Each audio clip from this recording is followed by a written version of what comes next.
One of Plato's most well-known Socratic dialogues is the Euthyphro. It was written more towards Plato's earlier philosophical career compared to something like the Republic or the Laws, which are written much later in his life. Plato is exploring the idea of piety in the Euthyphro. It only has two characters, Socrates, who stars in almost all of Plato's dialogues, and Euthyphro, and the dialogue is named after him. Euthyphro is a theologian, so he is a study of religion, specifically Greek polytheism. Socrates is devoted to reason, rationality, finding out why people believe what they believe, and especially what he's most famous for, seeking those who have true wisdom. That's a topic that can be explored when we look at the Apology, which is the trial of Socrates, where he's condemned to death, and he talks more about his philosophical mission. So Euthyphro and Socrates meet each other at the courthouse that Socrates is going to be tried in. Euthyphro is there because he's prosecuting his own father. Socrates is taken aback by this because parents were seen in ancient Greece as so special and sacred, practically, that you couldn't just prosecute your own father. That's the biggest slap in the face and disrespect that you can give. But Euthyphro feels that his action of prosecuting his dad is justified. And Socrates wants to know why. Why is Euthyphro so sure of himself that this is what's right? Euthyphro says that his father killed one of his slaves by binding him up and throwing him in a ditch and neglecting him. And so Euthyphro sees that no matter if it's a slave or if it's somebody he's related to, killing a person is morally wrong. And just because the perpetrator is someone related to him doesn't mean he shouldn't go punish that person. And that person happens to be his father. Euthyphro goes so far as to say that what he's doing is pious, something that all the gods would rejoice in.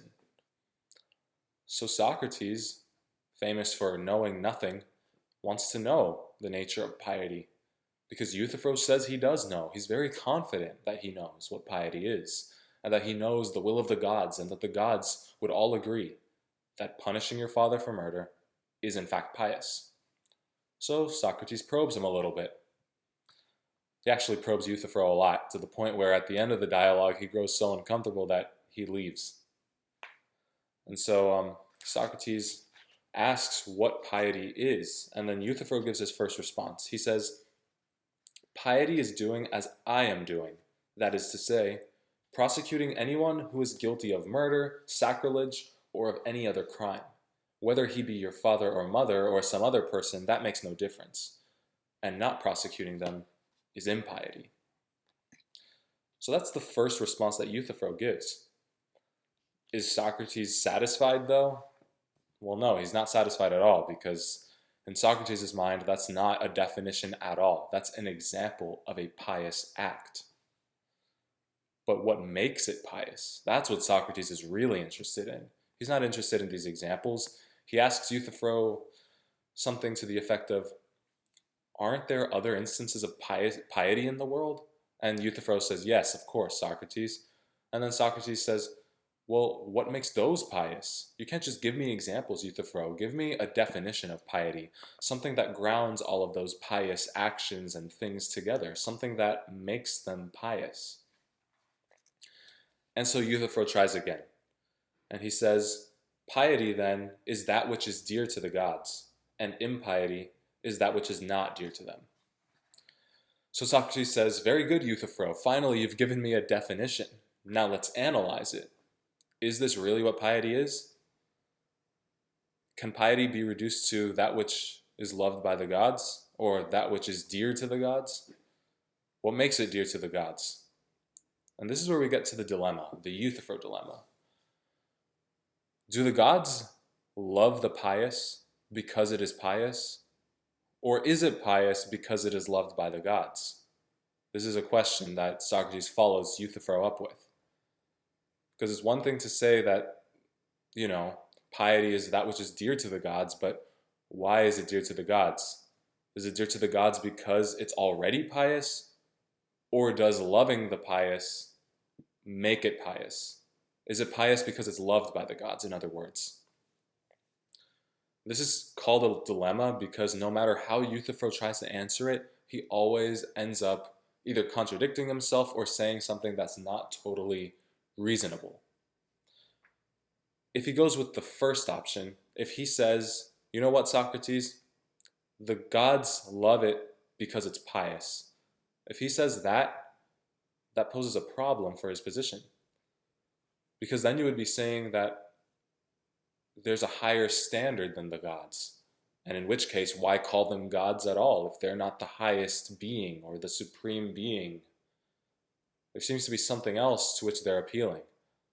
And then you could probably ask the question, well, why is that thing pious? What makes that thing pious? Why do the gods love the pious? Is there a reason?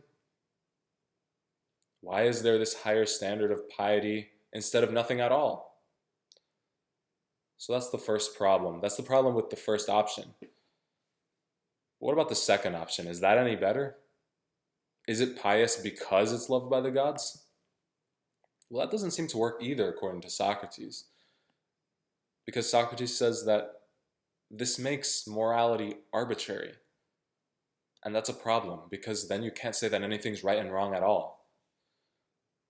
If something is right because it's loved by the gods, and it's not right for any other reason only because it's loved by the gods, then theoretically, in an alternate play of events, the gods could have chosen murder. Let's say the gods loved murder or theft. That would make theft and murder morally right. Because whatever is loved by the gods goes. Whatever is loved by the gods is right. That seems like a very weak and flimsy way of determining what's moral and what's immoral. So it can't be that either. And so Euthyphro tries to wiggle his way out of it, but he can't. Socrates constantly stumps him. Because according to his framework, his polytheistic framework, it can't work. The gods are not moral exemplars on top of everything. They're not. I mean, just look at Zeus. Just read any 2 pages of Greek mythology, and you'll see constant bloodshed, war, promiscuity, cheating, lying, deceiving, and the list goes on. The gods of ancient Greece are not people or creatures you should look up to. And Socrates knows this. Not only that, but you can't even appeal to the gods because they don't even agree about what's pious or morally right themselves. Let's say maybe one half of the gods think that a certain action is pious, another half think another action is pious. Euthyphro agrees that this occurs, this feud exists among the gods. And so you can't even say with certainty that the gods would love this action that Euthyphro is taking, namely the prosecution of his father, because the gods rarely agree on anything anyway. So that's the Euthyphro dilemma. And it's only a dilemma, really, if you think about it, for polytheism. Because if you look at the Christian tradition, what do Christian philosophers and theologians say? Unlike Greek paganism, the God of Christianity is not something within the universe.